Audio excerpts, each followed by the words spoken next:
to the first day of Ramadan, but the second day of the Ramadan Summit, where we will be having a very special speaker, Ms. Madiha Kazi. And before I introduce her, I just wanted to talk about the Ramadan Summit and Ramadan itself. I hope that this month brings you blessings and happiness and to all your loved ones and your families, inshallah. So this we all know that Ramadan is, the month of peace, the month of tarahum, and I'm hoping that with the Ramadan Summit, what we can do is also add inspiration to this holy month as well. So I think it's really amazing that after this entire program, we are concluding it with an inspiring talk a day. I think that's really unique, and that's something that has not been done in any program before. Like, I can't think of a program that started as like workshops and everything, and then concluded with just inspirational talks, just so you can take everything that you've learned, and it sticks with you. And hopefully, even if one talk out of all the 30 plus talks that you're going to have this month, if one talk connects with you, then that's more than enough for us. And we know that we've done our job. So to start us off, we will have Ms. Madiha Kazi, who will talk about reflection of the work with rural artisans. She is a textile designer based in Karachi who specializes in working with artisan communities around the country to help them transform their craft skills into marketable products. Her forte lies in identifying different indigenous skill sets, designing craft products that make use of those skills, developing training curriculums, and conducting skill enhancement workshops. After graduating from Indus Valley School of Art and Architecture in 2007, Madiha has been part of several organizations that work with artisan communities across rural Sindh, southern Punjab, and northern areas. She's proud to have led over 10 development programs where she managed to have an impact on the lives of more than 12,000 women working in carpet weaving, block printing, traditional embroidery, applique, not sure how to pronounce it, basketry, and coiling. Sorry? Applique. Yeah. Applique. Okay, perfect. So without further ado, please, Madiha, inspire us. Thank you. I would really want to thank you, Bayan, and Alina for arranging this doctor talk, the university for having me over for this talk. Yeah, so my journey began with working with the artisans in around 2010. I graduated in design, and I started working for a rural development program, which took me to Tharparkar. It's an area which it's the desert area of Pakistan. It borders the Run of Kutch, and let me start with um, this, so then you have an idea of what I'm talking.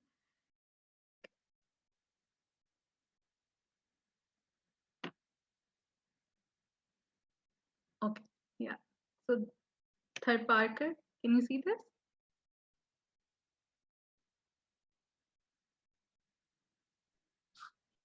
Hello. Hi. It says you started screen sharing, but I don't see anything. I don't know if anyone else does. Still sharing actually. It's still almost black screen. So let's wait for a few seconds. I will confirm from my side, and Bayan. Okay. So Tharparkar is an area where I started working, and I started working with artisans, and these women live in villages, a very arid zone, hardly any water. So they have settlements with wherever they find a well or they find some water. It rains only like maybe twice a year, and otherwise it's a very arid zone. So they and the lack of color in the environment, they make it up for that in their clothing and in their crafts. So they've been practicing crafts, embroidery, block printing, applique, cut work, carpet making since a number of years, centuries, and it's been passed down from one generation to another. So my introduction to Thar was through the crafts, and I met the women and I fell in love with it. And I had studied my design history in all of this in design history classes in art school. But when I went into the villages, I saw the books come alive. When I say that, it's really magical when you see what's in the museum, the pieces being practiced actually. Sorry, Madiha, to interrupt. Yeah. Okay, someone's mic is on. Oh, I put everyone off actually, like the mics. I don't know where it's coming from. Oh, well, but your but screen is still not showing. yes, Madiha, I was wondering, did you share your screen or did you share an application? Should I stop? I share screen. That's what I did. Maybe it's better to share the application only, the PowerPoint. Okay, how do I? When you click on, yeah. When you click on share screen, Yeah. the arrow. I did that. Yeah, I did that with PowerPoint. Okay, maybe in that case, choose the other one, just to try. Why is it stop sharing? I don't know. That's why I was logged in earlier.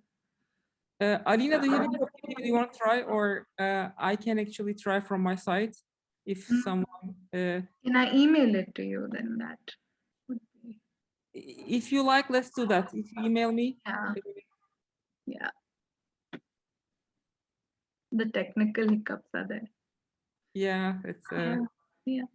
I logged in around 15 minutes ago so that I could have done this. It's all right. If you have WhatsApp open on your screen, you can also just send it to me and I can share.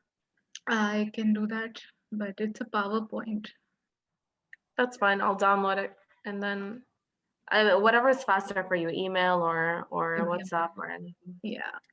Sorry, everyone. No, it's all right. Yeah, sorry, everyone. I wonder why it's happening.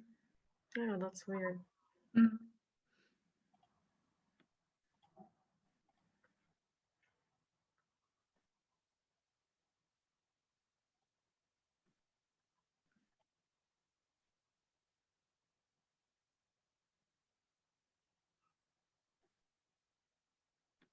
Yeah, WhatsApp is there.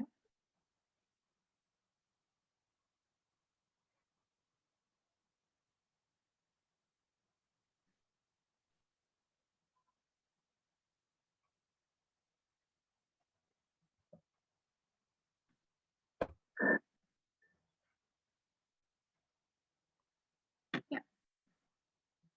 You sent on WhatsApp to my WhatsApp? I'm just attaching document. Yeah. Sorry, not very tech savvy, but it's okay. I survived.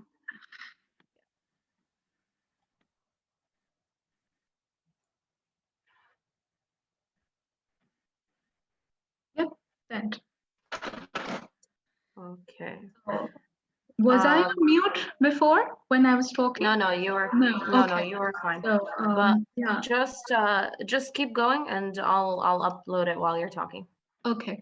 So I started working with Hardeep Rural Development Program, and the first project that I got was with the Ministry of Women, Government of Pakistan, and we did a project with 6,000 artisans, and it was a learning experience when I intervened with women in Thar Parker, and we worked in around 100 villages. We reached out to 6,000 women. This has to go just full screen. Yeah, this is Thar Parker.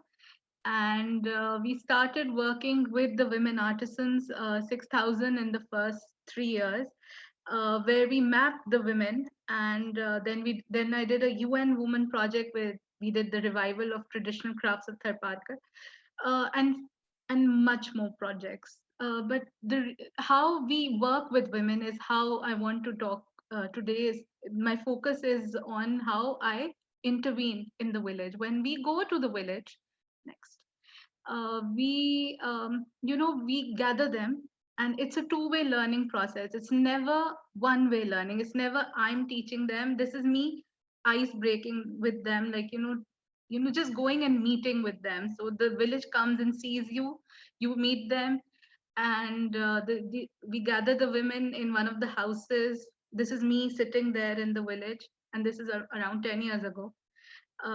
Yeah, next. Um, so we meet the women, we meet the men. So we meet both of them. This is the meeting with the weavers.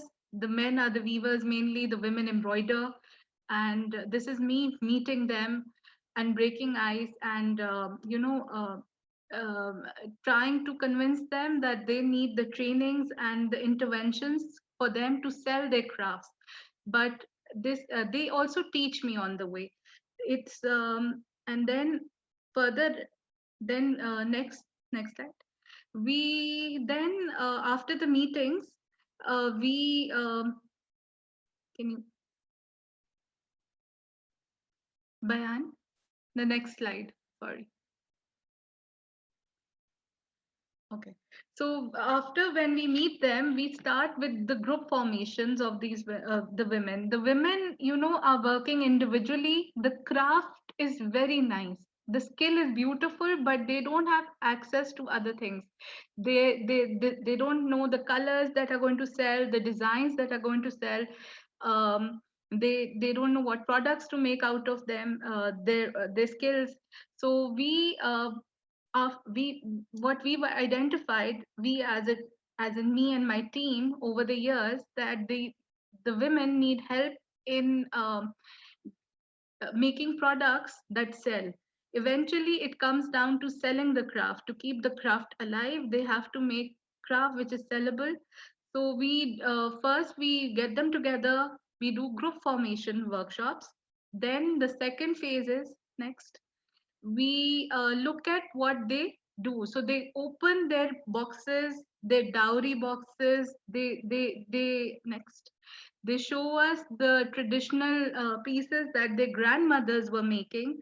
So this is the woman in Thar Parker showing us the Suf embroidery, and this embroidery only one village is practicing out of the 500 villages that I've seen. This only one village, there are very few communities now, nobody is practicing this. And in India you'll find some of the same Suf embroidery being revived. So we look at old pieces and we tell them that okay, now the reason, and then we figure out that why this craft is not been practicing anymore. And then they also realizes because they don't get proper wages for it, and the colors and the things they're making are not selling. So they've stopped making it even for themselves, time consuming. So what we do is next, sorry, next, they we see other things also. So these are, can you go back? So that was the Suf embroidery. This is the applique and the cut work.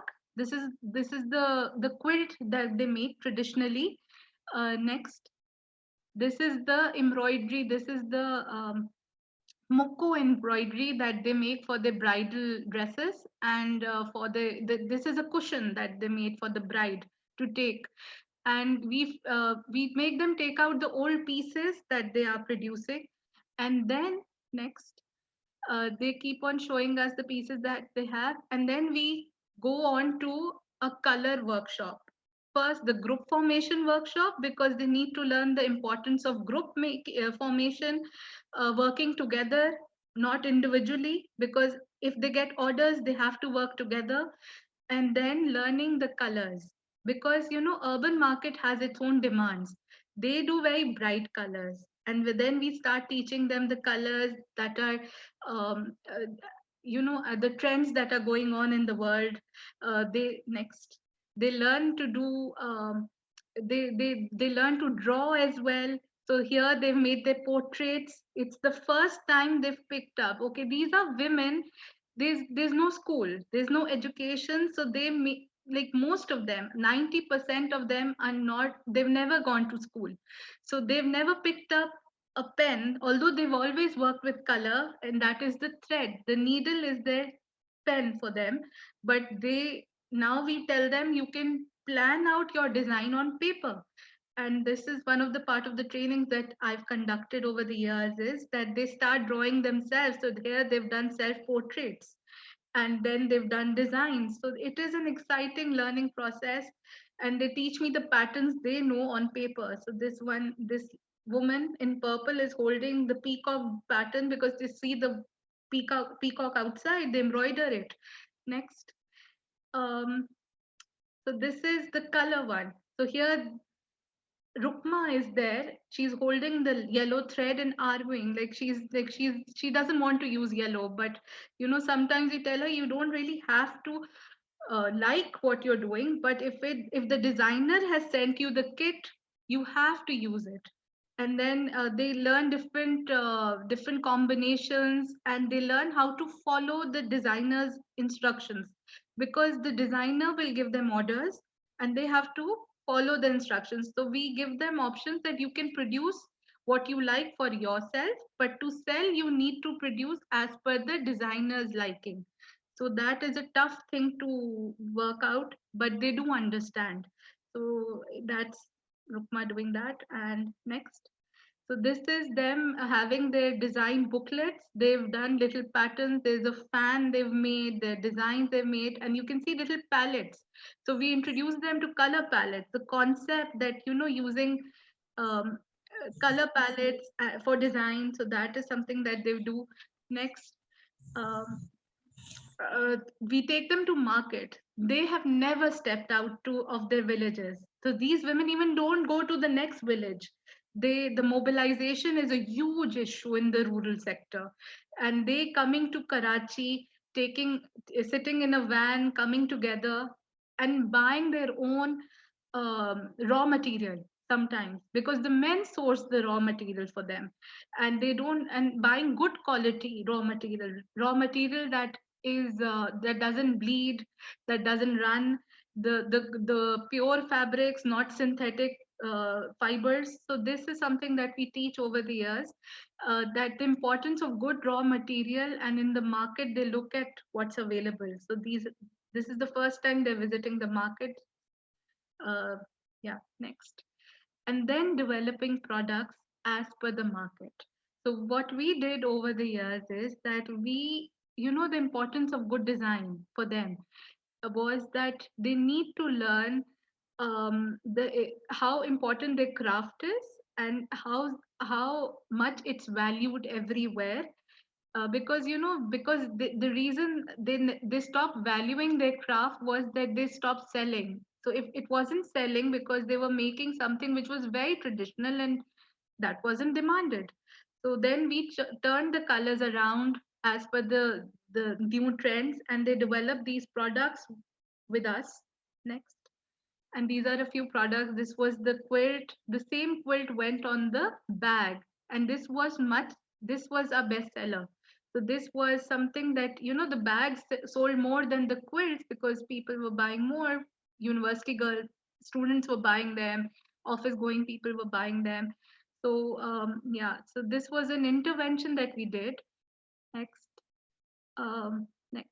This is a jewelry. So we used to have artisans that knew coiling as a craft, and we developed fabric jewelry, like, fiber jewelry, thread jewelry with them.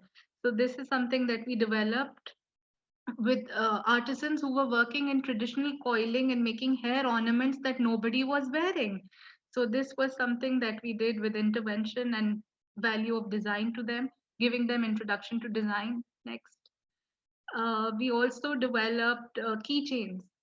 These shells were used for decorative purposes, and then keychains is something that is used every day. Like people buy just randomly, like, it's a daily used object. Everybody uses keychains, so we developed keychains with them. We made the same design that was a full gudge embroidered apparel that they were doing into kurtas, which are like everyday shirt designs that can be worn on a daily basis rather than only festive clothes. So we turned the festive clothes into a daily wearable product. Next. So the women learned a lot, and then we did a lot of exhibitions. Market is essential for craft.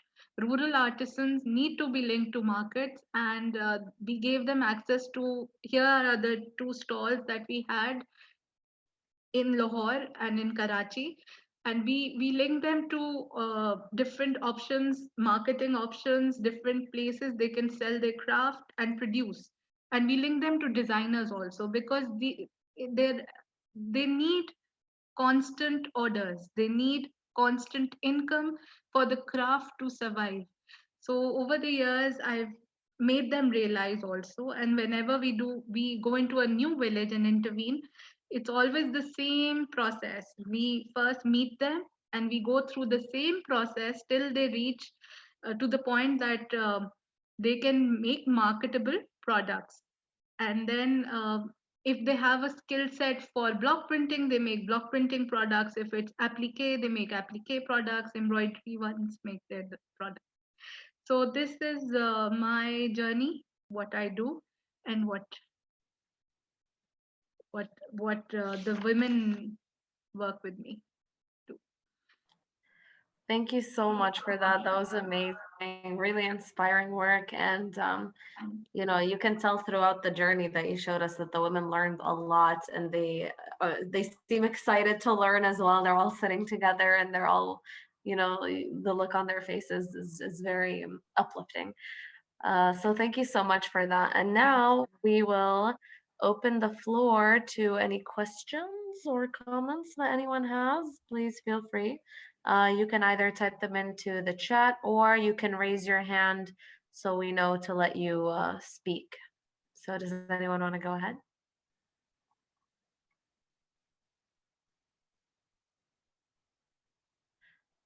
Okay, we have a hand. Fatima Al-Masnad, please unmute your mic. Are you allowed to? Ask to unmute. Okay, go ahead. I really like the work you have been made, and I'm really proud that there is people like helping others, and like when you see people are working, you help them to develop their work and like show them the proper way to make it.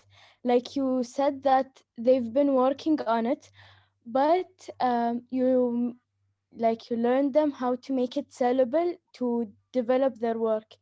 I just want to ask, is there is any like web or online so we can order and help them?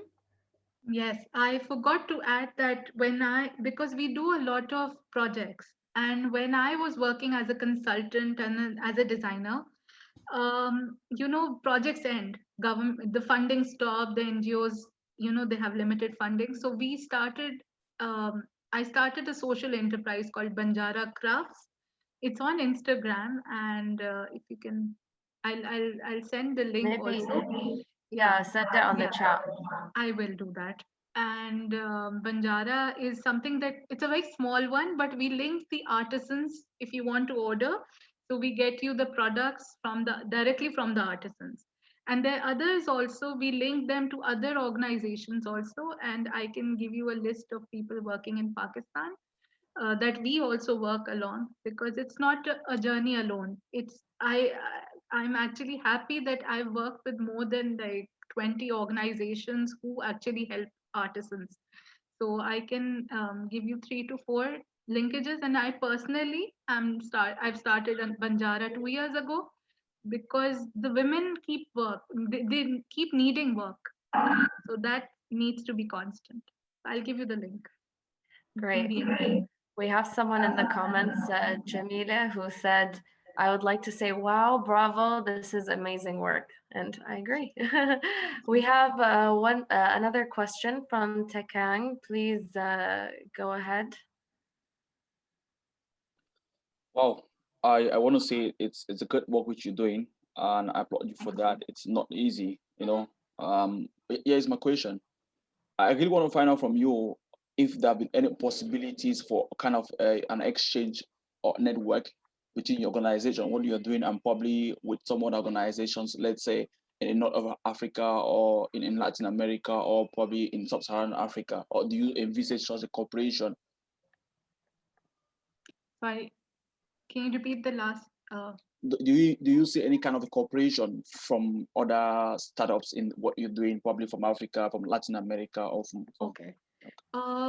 Over the years, we have done exchanges, and we've had like we were working with a design house based out of Amsterdam. I was their consultant, and we had people come, and they were working in Morocco also.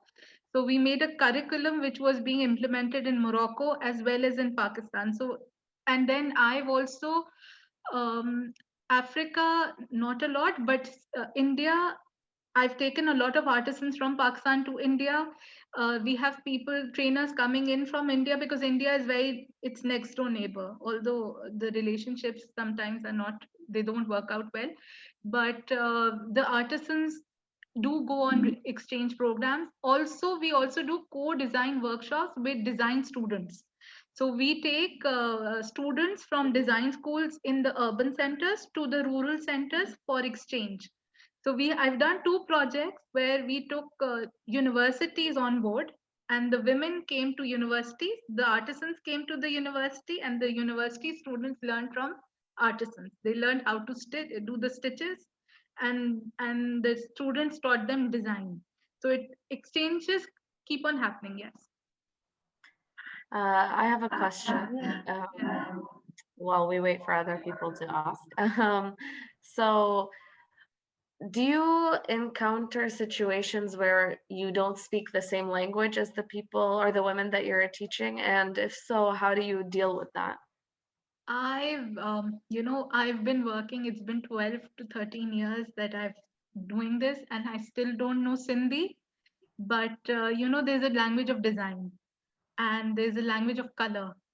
And when you have all your pack ready, when you go to the women, and you always have a translate, you have somebody to translate and support you. So there's always somebody, you have to take along somebody who knows the language.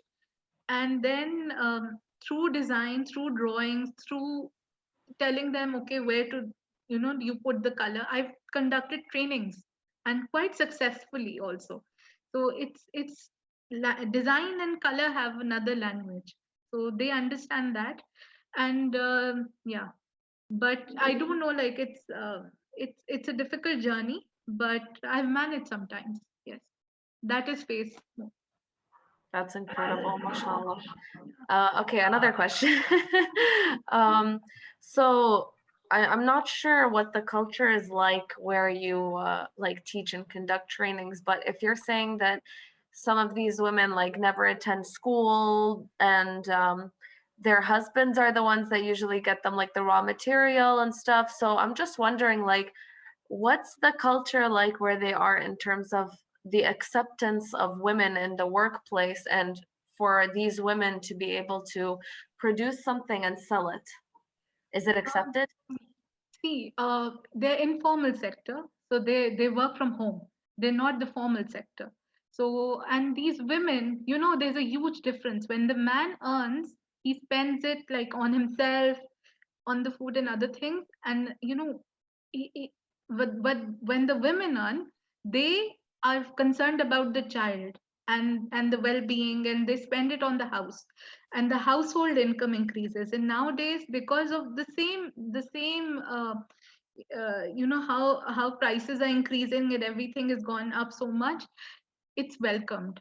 Women have more respect when they earn in the household. It is welcomed, and it's a welcome change. And we've seen over the years that women who earn are much respected. And what has increased in COVID, because of less work, domestic violence has increased in all the artisan areas, because they stopped earning, and because they're not earning, they've been now subjected to violence and other things.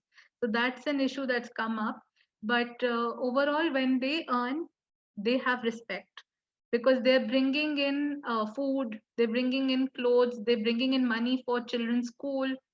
So it's the women are catering to a lot of things. So yes.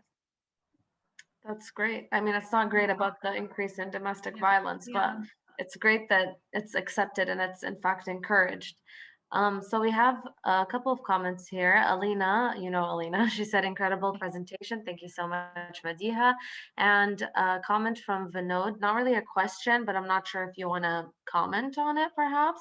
He said, greetings from South Africa. This project is really a labor of love. We have similar projects here, but it's taken over by individual exploiters or even corporate people who take advantage, especially with tourists. So I don't know if you have something to add to that. It's always the case. When we go and visit the market, sometimes I've been banned by certain markets because these, the middlemen have their own networks. So it's like the craft is the craft business is looked on by the middlemen. They are the ones running it. So they stopped meat from coming into the markets because the women were getting to know the actual price of what the craft was being sold at. Like if it was 200 rupees and she was getting 10 rupees. So the difference was huge. So we teaching them fair wages and teaching them how to ask for negotiate for better wages was huge issue for us. So it's the same case. So yeah, issues are there. That's really unfortunate, with so much misfortune happening in the world and with corona and with like all these different Yeah. negative things that happen in the world. Instead of helping each other, people just exploit each other, and it's Yeah. really a shame. So we're But hoping that yeah, but I please. would like to add that good things also come out. When the women know their rights, and then we have to teach them the win-win situation. That if you know your rights, it has to be a win-win situation for both, for the buyer also and for the producer also. And good things also come out. They work directly with designers. They are taking orders. They know their rights. So there's always a balance of things. Alhamdulillah, that's Yeah. wonderful. Yeah. Okay, we have a question from Dr. Eugenie and Takang, so we'll go with Dr. Eugenie first. Oh, great, thank you. A wonderful presentation, and the work is labor of love, but much more than that as well. In terms of social development. I was just curious about whether you've connected with fair trade, because when I was especially living in the Gulf, in the markets, fair trade always had something set up, and they were selling a lot of goods through that. And I've bought work from women in Indian villages that was carried through fair trade. So I'm just curious about whether you have connections with them and whether it's useful or valuable.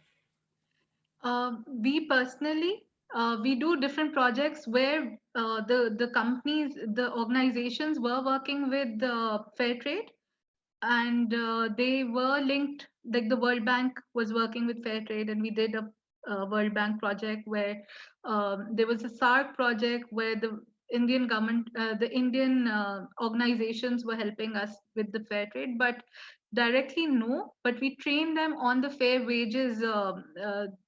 The concept of fair trade, and we also link them to organizations who then are linked with fair trade. So the artisans directly are not, but they are linked to the organizations who then sell on the basis of fair trade. So just to compare it with the middlemen that you ran into in the markets. Yeah. So does fair trade have a much fairer distribution of the wealth? Or do they also, the amount they take is probably much smaller? Yes.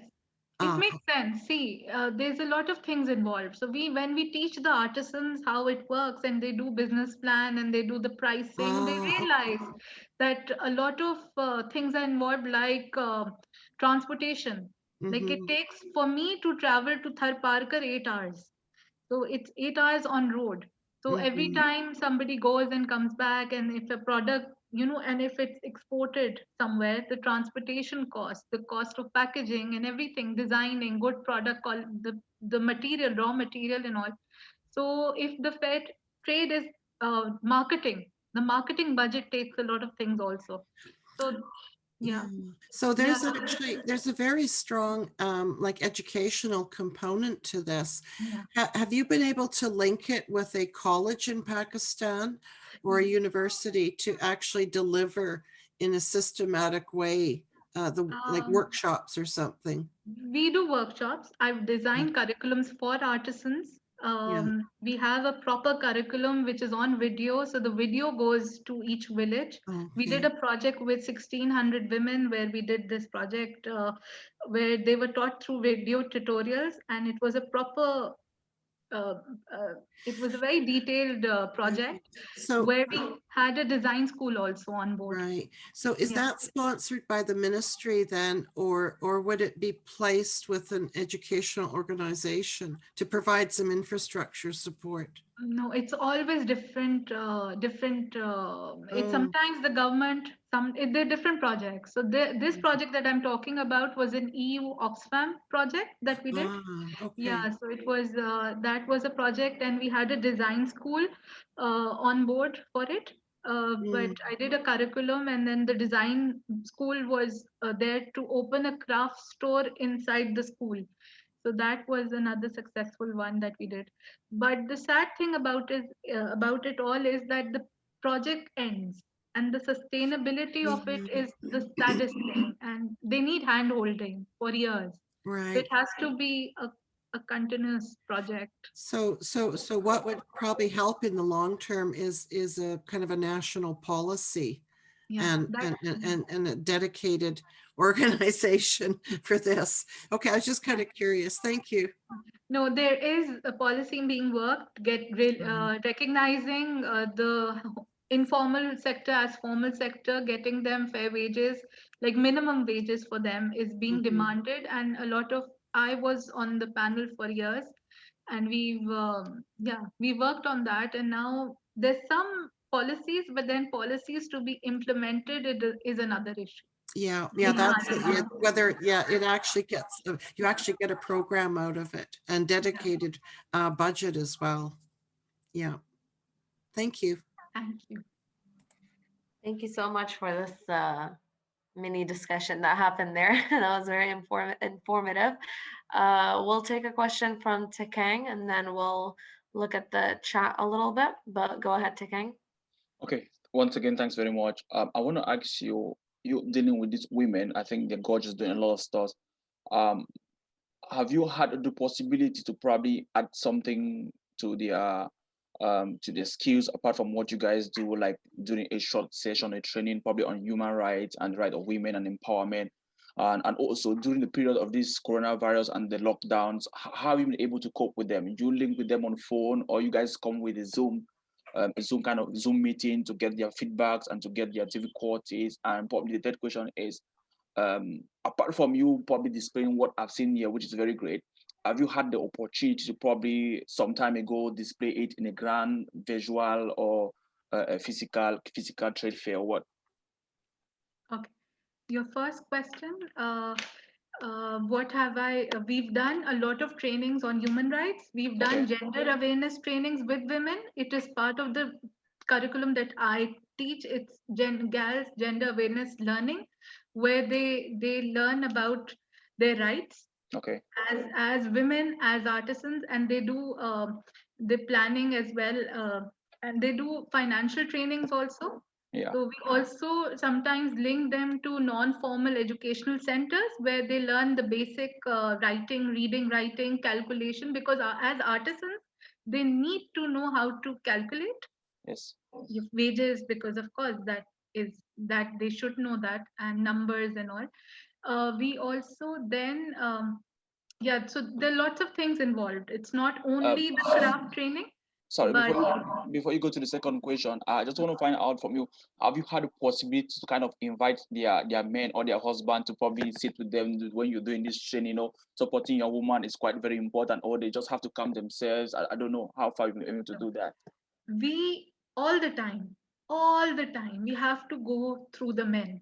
We have to, the first intervention, we go meet the women, then they say, please meet our men. Because the men have the men be able to come with them? Like, I know not all the men might probably join their wives in that, probably during a financial training, during a human rights and empowerment training for the woman. So have you had a couple of men coming around to probably support their wives during this training and say, okay, that's a big plus, I'm going to support you guys? Yeah. So no, but we have separate trainings because the women will be uncomfortable with the men coming in. Okay. So yeah, so but we intervene with the men. We have separate training options for men where we link the organizations, the non-formal educational centers for men are there. And then I also work with men artisans, Oh, like I see. weavers and block printers. So they're women artisans, they're cobblers, they're embroiderers also. Some of the men also work. So yeah. So, but the men basically, when the women are working, the men would learn more financial, go through financial trainings for them to do the marketing Okay. and getting the material because they are the ones who are sourcing the material and all. During the time, the next question that you asked that nowadays, Yeah, especially yeah, in the yeah. times of COVID, thank God for WhatsApp. Okay. I've been in touch with my artisans through WhatsApp. I think everybody, like in somebody or the other, has a smartphone in the village. So the WhatsApp is something, and and the children are going to school, so they know how to read. So it's a big thing. They've actually started, some of the artisans, whoever's a go-getter, has started their Instagram account sometimes. And sometimes they've started selling through Instagram also, or at least taking orders through WhatsApp. So Okay. that was a big thing and a big jump for us. Yeah. Okay. And the third is the exhibitions and all. Did you ask about that? Yeah, yeah, the exhibition. Have you had the possibility to probably exhibit probably online through a virtual kind of conference where a lot of people come from different countries, or you've had the possibility to probably try to do the stuff physically with the probably, let's say, in a grand bazaar, you know?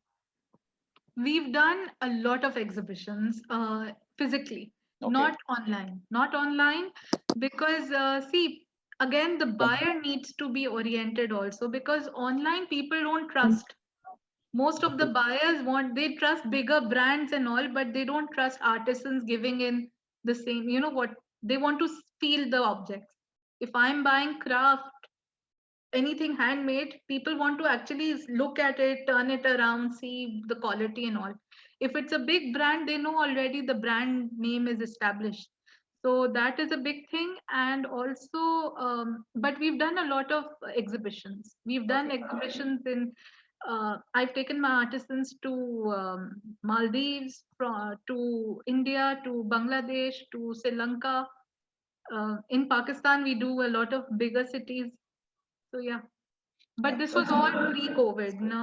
Nowadays, it's very difficult. Thank you very much. Courage, courage, courage, and courage to the women as well. Thank you for yet another valuable, informative mini discussion there. It's a lot of. Well, Sorry, I have yeah, a a lot lot of great of things to say. questions. And great Okay, questions. so sorry. Great questions too. Yes. Oh. Yeah. So I guess we'll conclude with the last two comments slash questions in the chat. iPhone, whoever that is, said, "Thank you so much, Madiha. This is so beautiful. I just want to ask about communication with these people. Did you find any communication problems with them?" And then finally, a question that's a little bit off topic, but maybe it's important. It's I feel like it's important to address. Vinod, again from South Africa, said, "On a different level, is child labor predominant or a problem in Pakistan?" Yeah. So the communication I addressed, not really a problem because we managed to find a way out. It's we can always work on that. It is like it depends on how you figure it out, and you have people translating. And there's always Urdu is a common language that people, because they also have now access to television, so they know the basic Urdu language. They can understand, and somebody in the household understands a common language. So that is one thing. And child labor, yes. I've actually worked with the phased out families from child labor, where we work with carpet weavers, and these whole families were in labor, bonded labor also, child labor and bonded labor. So that was a huge issue, and we worked with a lot of families where the children were weaving carpets, and we phased them out. We put them to school. We gave them the father's work, and opened carpet shops for them. So this was a project that we did with Save the Children as a donor. So it's a very common problem in Pakistan, yes.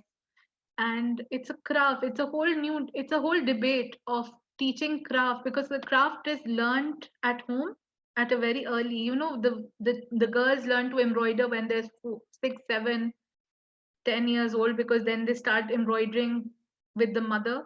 But we also encourage school. So we put the children into school, and in their free time, they can not make it commercially, but they can make it for themselves. But I've worked with the children who were in bonded labor, and we phased them out and put them in school. And that's another project we did. Well, thank you so much for your presentation, for answering our questions. I don't know about the rest of you, but I feel a little more inspired today. And inshallah, you know, we look forward to having you again at some point in the future. We always do a lot of events, so hoping to see you back here again. Thank you so much, and thank you everyone for attending. I hope you have a wonderful day and a blessed month. I'm sorry. I don't know. Could you please just tell us the Instagram account which you have, so Oh, people try yes, to yes. follow? Yeah, yeah. Thank you, Takang. That is an excellent point. Yes, can you please share the Instagram page in the chat? I don't have the link, but you have to search Banjara Crafts. Let me. It's okay. We'll give you a That's couple what of it's minutes. I will. So And also thank.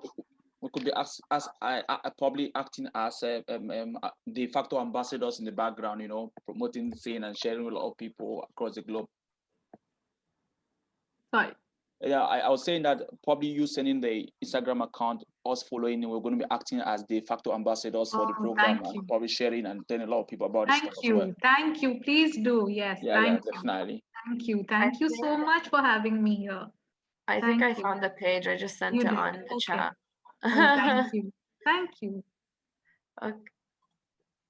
Okay, everyone, just make note of that. I think Dr. Evren wants to say something. Do you? Just wanted to thank you, dear Sister Madiha, and your contribution was really marvelous, and we really learned a lot. And of course, it's creating networks, it's creating connectivities, and I'm really grateful to their Bayan for the moderation / facilitation. And also, I believe Alina was the one who first contacted you. So also grateful to her. I also know that your work is also connected to the enterprise she has been working on, and also her iLab project she did for the course. So it's really great to see how integral and connected different processes are. So we wish you all the best, and we really look forward to having you in the future, inshallah. Thank you. Ramadan Kareem. Thank you. Thank you for having me. It was a pleasure.